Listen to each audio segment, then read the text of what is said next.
अस्सलाम वालेकुम everyone, this is Mehran Shaukat. और आज के इस वीडियो के अंदर हम डिस्कस करेंगे मॉडर्न ट्रेजेडी, जो कि एक क्रिटिसिज्म का वर्क है रिटन बाय रेमंड विलियम्स। और रेमंड विलियम्स एक मॉडर्न क्रिटिक था। अब इस राइटिंग के अंदर उसने हमें मॉडर्न ट्रेजेडी का इंट्रोडक्शन, कंप्लीट इंट्रोडक्शन दिया है।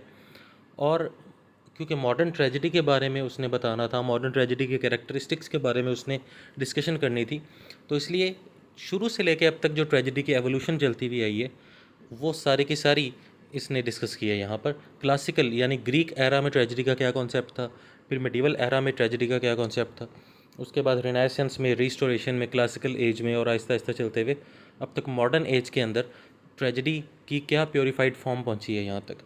इस सब चीज़ों के बारे में इसने डिस्कशन की है अपनी इस मॉडर्न ट्रेजेडी में। और साथ ही साथ इसने कुछ फेमस फ़िलासफ़र्स के व्यूज़ भी प्रेजेंट किए हैं अपनी इसी मॉडर्न ट्रेजेडी के अंदर। तो सबसे पहले इंट्रोडक्शन देख लेते हैं मॉडर्न ट्रेजेडी का। तो रेमंड विलियम्स कहता है, tragedy is an immediate experience, a body of literature, conflict of theory and an academic problem. Tragedy क्या है? एक इमीडिएट एक्सपीरियंस है, एक अचानक फेस करने वाली प्रॉब्लम है, एक ऐसा कॉन्फ्लिक्ट है। और ट्रेजेडी एक ऐसी चीज़ है जो लिटरेचर में होती है। और यही बात की थी एरिस्टोटल ने भी कि ट्रेजेडी लिटरेचर में इंक्लूडेड होती है, ड्रामा होता है ट्रेजेडी। उसके बाद कॉन्फ्लिक्ट ऑफ थियोरी होती है।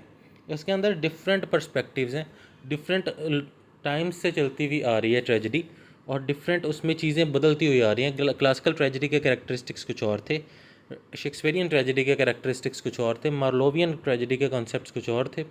इसी तरह चलते चलते अब तक हम तक जो ट्रेजेडी पहुंची है वो मुख्तलिफ कॉन्सेप्ट्स उसमें चेंज हो चुके हैं, कुछ ऐड हो चुके हैं, कुछ डिडक्ट हो चुके हैं। तो इसीलिए मुख्तलिफ कॉन्फ्लिक्ट्स के थ्रू चलती हुई ये एक थियरी है ट्रेजेडी।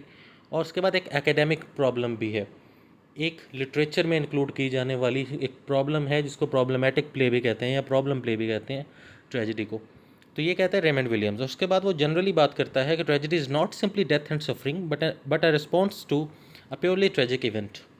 ट्रेजेडी जो है वो डेथ और सफरिंग नहीं है, जैसा कि ग्रीक दौर में और उसमें रिनेसेंस दौर में शेक्सपियरियन ट्रेजेडी में लोग देखा करते थे कि डेथ और suffering is not tragedy. Tragedy असल में एक ट्रेजिक इवेंट जो होता है उसके बारे में रिस्पॉन्स है, वो ट्रेजेडी होती है। और उसके बाद ट्रेजेडी जो है as a word has not change but as dramatic forms it faced many changes.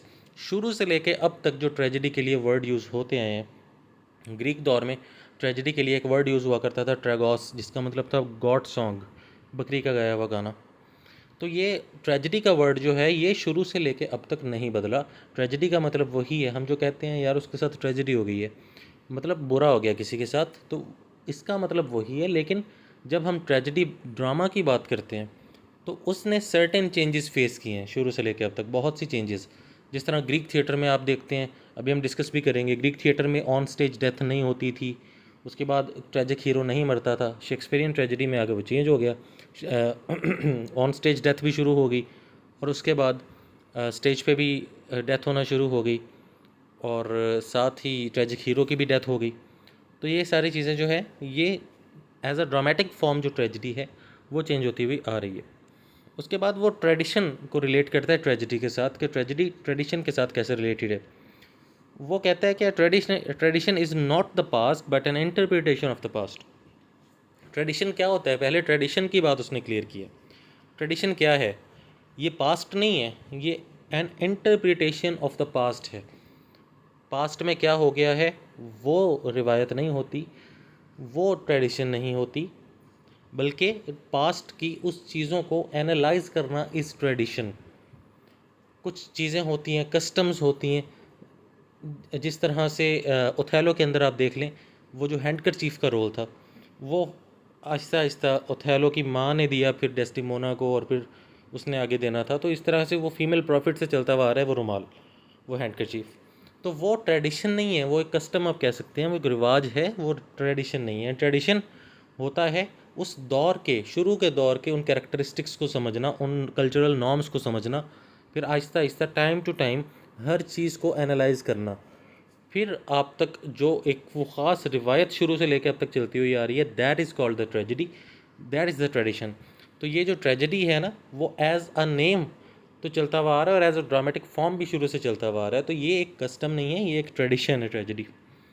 और उसके बाद वो रेमंड विलियम्स कहता है tragedy comes to us as a word from a long tradition of European tradition and it is easy to see this tradition as a continuity in one important way. अब इसमें वही बात उसने again की है कि ट्रेजेडी जो है वो एक वर्ड के तौर पे हमारे तक जो पहुंची है वो एक लॉन्ग ट्रेडिशन के तौर पे पहुंची है, और वो ट्रेडिशन है यूरोप की, क्योंकि सबसे पहले ग्रीस में लिखी जाने लगी ट्रेजेडी, रोम में लिखी जाने लगी, और उसके बाद अब इंग्लैंड में आ रही हैं। और उसके बाद it is easy to see this tradition as continuity in one important way. तो ये ट्रेजेडी जो है एक इम्पॉर्टेंट वे यानी ड्रामेटिक फॉर्म के अंदर अगर प्रेजेंट हो रही है तो ये बहुत आसानी से लोगों के सामने कॉन्सेप्ट क्लियर हो सकता है कि व्हाट इज़ ट्रेजेडी, अगर ड्रामेटिक फॉर्म में उनके सामने उनको समझाई जाए तो। अब उसके बाद एवोल्यूशन ऑफ ट्रेजेडी की बात करता है रेमंड विलियम्स। अब जाहिर सी बात है मॉडर्न ट्रेजेडी के कैरेक्टरिस्टिक्स की उसने बात करनी थी तो पहले प्रीवियस ट्रेजेडीज़ तो बताता, तो वही बताने के लिए उसने सारी एवोल्यूशन को डिस्कस किया है। सबसे पहले उसने क्लासिकल ट्रेजेडी की बात की है। क्लासिकल का मतलब है ग्रीक ट्रेजेडी। अब इसके अंदर सबसे पहले वो कुछ कैरेक्टरिस्टिक्स की बात करता है जो ग्रीक ट्रेजेडी में थे सिर्फ। वो ट्रेजेडी ऑफ फेट थी। ईडिपस रेक्स के अंदर भी आप देखते हैं सब कुछ फेट के थ्रू हो रहा है। क्यों? क्योंकि गॉड्स और गॉडेसेस का एक्टिव रोल है, और जब गॉड्स और गॉडेसेस का एक्टिव रोल होता है और एकल प्रोफेसी कर देते हैं किसी कैरेक्टर के अगेंस्ट, तो फिर वो बाउंड है अपनी फेट के हाथों के उसने डाउनफॉल फेस करना ही करना है। उसके बाद ऑफ स्टेज डेथ होती थी, ऑन स्टेज नहीं होती थी, क्योंकि उनके पास ब्लड का एलिमेंट नहीं था, उनको नहीं पता था ब्लड कैसे इंट्रोड्यूस करवाया जाए। और उसके बाद एक जो ट्रुथ होता था वो लाजमी ढूंढना पड़ता था ट्रेजिक हीरो को। वो हमेशा इसी कश्मकश में रहता था और इसी सर्च में रहता था उस ट्रुथ को तलाश करने की, और मोस्टली वो ट्रुथ जो होता था वो मर्डर होता था, जैसा कि ईडिपस रेक्स के केस में है। ईडिपस ने एक मर्डरर की तलाश करनी और एंड पर पता चलता है कि वो खुद मर्डरर था। तो ये कुछ कैरेक्टरिस्टिक्स, कुछ खास कैरेक्टरिस्टिक्स थे जो सिर्फ क्लासिकल या ग्रीक ट्रेजेडी में पाए जाते थे। उसके बाद रेमंड विलियम्स जंप करता है सीधा इंग्लैंड की मेडिवल ट्रेजेडी पे। मेडिवल एज यानी एंग्लो नॉर्मन एरा, और ये वो एंग्लो नॉर्मन एरा है जिस टाइम पे चौसर ने अपना कैंटरबरी टेल्स लिखा था, और उस टाइम पे हम जानते हैं चर्च करप्ट हो चुकी थी। पीजेंट रिवॉल्ट हुई थी 1381 में। पीजेंट रिवॉल्ट में अब क्या हुआ था कि जो फ्यूडल्स थे, जो जागीरदार थे, उन्होंने फार्मर्स की ज़मीनें हड़प कर लीं और उसके बाद उन पर टैक्सेस आयद कर दिए। तो बहुत जुल्म हुआ पीजेंट्स पर, तो उसके अगेंस्ट पीजेंट्स ने एक रिवॉल्ट किया था जो कि वॉट टाइलर ने शुरू किया था। उसको वॉट टाइलर रिबेलियन भी कहते हैं। और उस पीजेंट रिवॉल्ट मूवमेंट का सबसे बड़ा जो लीडर था वो जॉन बॉल था उसका नाम। तो उस दौर में अब जाहिर सी बात है जब पीजेंट रिवॉल्ट इतना बड़ा सिग्निफिकेंट एक इवेंट, एक प्रोपेगेंडा हुआ है, तो वो भी उस दौर की ट्रेजेडीज़ का एक पार्ट था। उसके बाद चर्च उस दौर की ट्रेजेडी की एक पार्ट थी। और मेडिवल ट्रेजेडी सिर्फ इतना था कि हैप्पीनेस टू मिजरी, खुशहाली से गमी की तरफ आप चले गए हो, that is called the tragedy. और इसको दूसरे वर्ड्स में कहें तो प्रॉस्पेरिटी से एडवर्सिटी। प्रॉस्पर होने का वर्ड मोस्टली जो है किसानों के लिए यूज़ किया जाता है। प्रॉस्पर का मतलब है खुशहाल होना, और एडवर्सिटी का मतलब है मंदे हालात होना, पसमानदगी, बुरे हालात होना।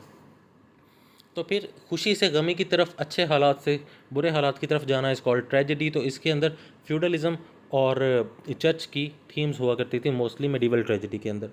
उसके बाद आ जाती है renaissance tragedy. Renaissance means Shakespearean या यूनिवर्सिटी विट्स की जो ट्रेजेडीज़ थी, क्रिस्टोफर मार्लो वगैरह की। तो उसके अंदर सबसे पहले तो स्पिरिट ऑफ साइंस था, क्योंकि रिनाइसेंस हम जानते हैं रीबर्थ है, रीबर्थ ऑफ नॉलेज है, rebirth of those Greek manuscripts है। तो फिर सबसे पहले तो साइंसी ईजादात हुई, Copernicus, Galileo, Vasco day gamma, Christopher Columbus, बहुत सारे इस तरह के लोग हमारी नज़र में आए जिन्होंने बहुत सी साइंसी ईजादात की। तो साइंस डायरेक्टली पोर्ट्रे होती थी ऐसी ट्रेजेडीज़ के अंदर। उसके बाद मटेरियलिज्म बहुत ज़्यादा कूट कूट के भरा होता था। जिस तरह ओथेलो प्ले के अंदर अयागो का मटेरियलिज्म हमें नज़र आता है। वो रॉड्रिगो से गिफ्ट्स वगैरह और पैसे वगैरह हड़प लेता है कि मैं बदले में तुम्हें डेस्टिमोना दिलवाऊंगा। उसके बाद इंडिविजुअलिज्म, एक एक इंडिविजुअल को स्टडी करना। और उसके बाद ह्यूमनिज़म। अब ये जो इस दौर की आप सारी ट्रेजेडी देखते हैं वो प्रॉपरली एक एक इंसान की अलग से ट्रेजेडी है। अगर ओथेलो की हम बात करें, एमिलिया की अलग से ट्रेजेडी है, ओथेलो की अलग से ट्रेजेडी है, डेस्टिमोना की अलग से ट्रेजेडी है, ब्राबेंशियो की अलग से ट्रेजेडी है। तो इसी तरीके से अगर हैमलेट में हम देखें, हैमलेट की अलग से ट्रेजेडी है, किंग हैमलेट की अलग से ट्रेजेडी है, ऑफिलिया की भी अलग से ट्रेजेडी है, पोलोनियस की। तो हर कैरेक्टर की अलग अलग उनकी सर्टेन चेंजेस वो फॉलो कर रहे हैं। किंग लेयर जो प्ले था शेक्सपियर का, उसके अंदर भी दो स्टोरीज़ पैरेलल चल रही हैं, ग्लाउस्टर की और किंग लेयर की।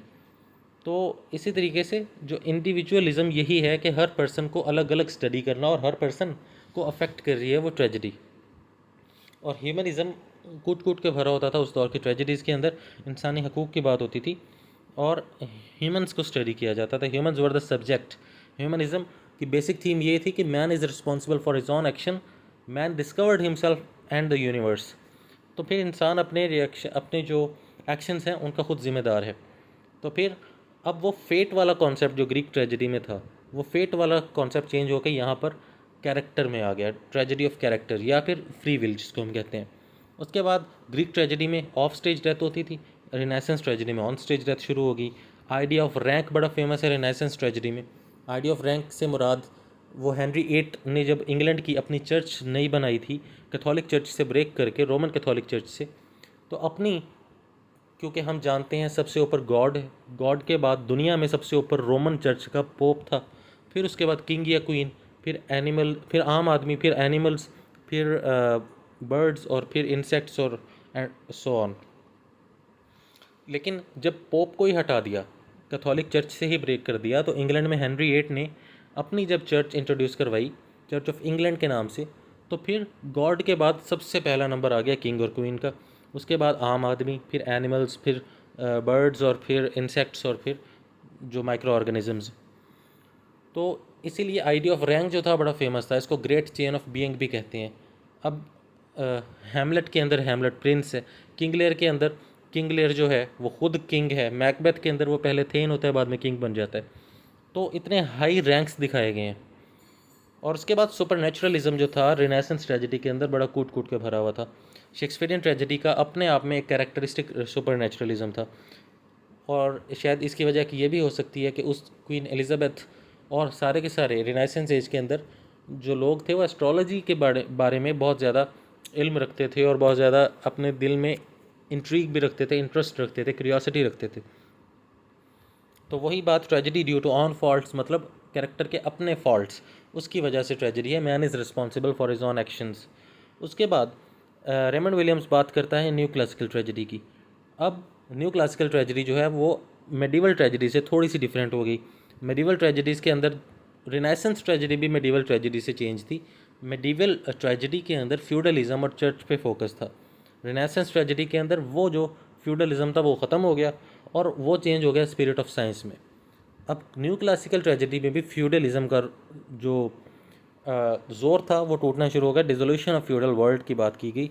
उसके बाद फॉल ऑफ फेमस मैन, जो बड़े बड़े अजीम लोग गुजरे उनकी ट्रेजेडी पे बात हुई। जिस तरह औरंगज़ेब पे लिखी थी जॉन ड्राइडन ने ट्रेजेडी, तो इसी तरीके से फेमस जो मैन है उनके फॉल को दिखाया गया, ताकि लोगों को पता लगे कि इतने बड़े बड़े लोग भी जब उन पर भी ट्रेजेडी आ सकती है तो आम लोगों पर भी तो आ सकती है, और लोगों के दिल में वो चीज़ें, वो पिटी और फेयर अराउज हो। और उसके बाद इनका जो एम्फेसिस होता था, इनका जो फोकस होता था न्यू क्लासिकल ट्रेजेडी का, वो डिग्निटी और नोबिलिटी पे होता था। एक हीरो की डिग्निटी से मुराद है अज़मत, एक कैरेक्टर की अज़मत। तो एक कैरेक्टर जो कि अजीम दिखाया गया है, ज़ाहिरी सी बात है अगर एक कैरेक्टर में डिग्निटी होगी तो he will be the man of style. तो एक इंसान जो मैन ऑफ स्टाइल है उसकी वोकेबलरी भी बहुत ज़्यादा एलिवेटेड और हाई लेवल की और मैजेस्टिक किस्म की दिखाई जाएगी। तो इतनी हाई क्वालिटी की वोकेबलरी यूज़ की जाती थी न्यू क्लासिकल ट्रेजेडी के अंदर। और रैंक का आइडिया जो था रिनाइसेंस एज का, वो अभी तक बहुत ज़्यादा इंपॉर्टेंट था। उसके बाद इसी न्यू क्लासिकल ट्रेजेडी के बारे में रेमंड विलियम्स लेसिंग के व्यूज़ पेश करता है। लेसिंग भी एक फ़िलासफ़र था, एक क्रिटिक भी था। अब उसने शेक्सपियर को डिफेंड किया और रिजेक्ट किया न्यू क्लासिसिज्म को। अब ये जो लेसिंग था ये कहता था कि ये न्यू क्लासिसिज्म एक फ़ाल्स और रॉन्ग क्लासिसिज्म है, क्योंकि कहने को ये न्यू क्लासिसिज्म है क्योंकि ये ग्रीक जो है एरा, क्लासिकल एज, उसको कॉपी कर रहा है, लेकिन गलत तरीके से कॉपी कर रहा है। इनको पता ही नहीं है ट्रेजेडी है क्या। तो लेसिंग इस दौर के बारे में ये बात करता था। उसके बाद अब आ जाता है रेमंड विलियम्स कंटेम्प्रेरी ट्रेजेडी पे, मॉडर्न ट्रेजेडी पे, कि आजकल के दौर में ट्रेजेडी क्या है। अब सारा उसने बैकग्राउंड हमें क्लियर कर दिया, हर दौर में ट्रेजेडी कैसे चलती हुई आ रही थी, क्या क्या कुछ था ट्रेजेडी के अंदर। अब आके उसने हमें मॉडर्न ट्रेजेडी की बात की, और मॉडर्न ट्रेजेडी के लिए उसने हमें 4 पॉइंट्स दिए कि ये 4 चीज़ें होनी चाहिए, फिर वो परफेक्ट ट्रेजेडी होगी। सबसे पहली, ऑर्डर एंड एक्सीडेंट। हर चीज़ जो है अपने एक ख़ास सीक्वेंस में हो। जिस तरह हम ट्रेजेडी स्टार्ट होते ही प्लॉट स्ट्रक्चर को डिस्कस करते हैं, तो स्टार्ट में सबसे पहले एक्सपोजिशन आती है। एक्सपोजिशन का मतलब होता है एक्सपोज करना, मतलब इंट्रोड्यूस करना। तो स्टार्ट में सारी सेटिंग और सारा ऑर्डर और सारे कैरेक्टर्स इंट्रोड्यूस होते हैं। तो ऑर्डर होना लाजमी है, एक तरतीब होना लाजमी है पूरे स्ट्रक्चर में प्ले के, एक तरतीब से चले। एक्सपोजिशन हो, फिर उसके बाद कॉन्फ्लिक्ट आए, फिर उसके बाद राइजिंग एक्शन, फिर क्लाइमैक्स, फिर डाउनफॉल और एंड पे रेजोल्यूशन। तो ये जो एक्सीडेंट है ये उसी एक्सपोजिशन के बाद होने वाला कॉन्फ्लिक्ट है। एक ऐसा कॉन्फ्लिक्ट, एक ऐसा एक्सीडेंट होना चाहिए जो स्टार्ट में ही बता दिया जाए, जिस पर स्टोरी आगे मूव ऑन करे। इडिपस रेक्स के अंदर जिस तरह से हमें बताया गया था कि स्टार्ट में ही एक प्लेग है जो सिटी को हिट कर रहा है, तो वो एक एक्सीडेंट था, वो एक इवेंट था, वो एक क्या कहना चाहिए, कॉन्फ्लिक्ट था। उसके बाद ट्रेजेडी क्या होती है? Destruction of the hero. Hero तबाह बर्बाद कर दो उसको, वो तबाह बर्बाद होता हुआ, जलील होता हुआ नज़र आए हमें, और हर लम्हे पे उसके वो ट्रेजेडी फेस करे। जस्ट लाइक जैसे हार्डी अपने नॉवेल्स में कैरेक्टर्स दिखाता है। टेस ऑफ द डियरबेविल्स जो नॉवल है इसका, उसमें टेस का कैरेक्टर जो है बार बार ट्रेजेडीज फेस करता जा रहा है। तो इसी वजह से हार्डी को एक फैटलिस्ट भी कहा जाता है या पैसिमिस्ट। तो डिस्ट्रक्शन ऑफ हीरो होनी चाहिए, हीरो को तबाह बर्बाद कर देना है। और उसके बाद irreparable action and it's connection with death. एक ऐसा एक्शन किसी ट्रेजिक हीरो से हो जाए जो इररिपेयरेबल हो, जिसको रिजॉल्व ना किया जा सके, और अल्टीमेटली ट्रेजिक हीरो की डेथ हो जाए, ये कहलाती है tragedy according to Raymond Williams modern दौर में। और उसके बाद एम्फोसिस ऑफ इविल साइड लाजमी होनी चाहिए। जाहिर सी बात है कि सिर्फ पॉजिटिव कैरेक्टर्स दिखाए जाएंगे तो ट्रेजेडी तो नहीं आएगी, एक आधा इविल कैरेक्टर भी लाजमी होना चाहिए, फिर ही ट्रेजेडी आएगी। अब यहाँ पे कुछ फ़िलोसोफर्स हैं जिनके व्यूज़ को डिस्कस करता है रेमंड विलियम्स। सबसे पहले हेगल, बहुत फेमस फ़िलोसोफर है। इसके बारे में इसका एक व्यू पेश करता है रेमंड विलियम्स कि modern tragedy is wholly personal and our interest is directed not to the abstract ethical questions but to the individual and his conditions. अब हेगल कह रहा है कि मॉडर्न ट्रेजेडी जो है वो कम्प्लीटली एक पर्सनल ट्रेजेडी है, एक कैरेक्टर की पर्सनल ट्रेजेडी है। और हमारी जो थॉट है, हमारा थॉट प्रोसेस है, वो कोई एब्स्ट्रैक्ट एथिकल क्वेश्चंस पे नहीं है। कोई ऐसे क्वेश्चन, मतलब जिस तरह ग्रीक ट्रेजेडी के अंदर ट्रेजिक हीरो जो था वो किसी एब्स्ट्रैक्ट ट्रुथ को तलाश करने के लिए निकला हुआ है, तो हमारी अटेंशन वो नहीं है कि हमने वो ट्रुथ नहीं देखना। हमारी अटेंशन ये है but to the individual and his conditions के कैरेक्टर क्या क्या फेस कर रहा है, ट्रेजिक हीरो क्या क्या फेस कर रहा है और किन किन कंडीशन से गुजर रहा है। That is the tragedy, that is the true essence of tragedy, ये कहता है हेगल। उसके बाद शॉपेनहॉर और नीट्शे, ये दोनों लोग जो हैं, इसको हम शॉपेनहॉर प्रोनाउंस करेंगे और नीचे वाले को नीट्शे। तो ये दोनों जो फ़िलासफ़र्स हैं ये एग्जिस्टेंशलिस्ट फ़िलासफ़र्स, और एग्जिस्टेंशलिज्म के बारे में हमें पता है कि गॉडलेसनेस को कहते हैं, अपनी एग्जिस्टेंस को, गॉड की एग्जिस्टेंस को क्वेश्चन करना, गॉड से यकीन थोड़ा सा उठ जाना, उसको कहते हैं एग्जिस्टेंशलिज्म। तो शॉपेनहॉर कहता है true sense of tragedy in deeper insight into man's original sin, that is the crime of existence itself. वो कहता है असल ट्रेजेडी जो है वो इंसान के ओरिजिनल सिन की वजह से है।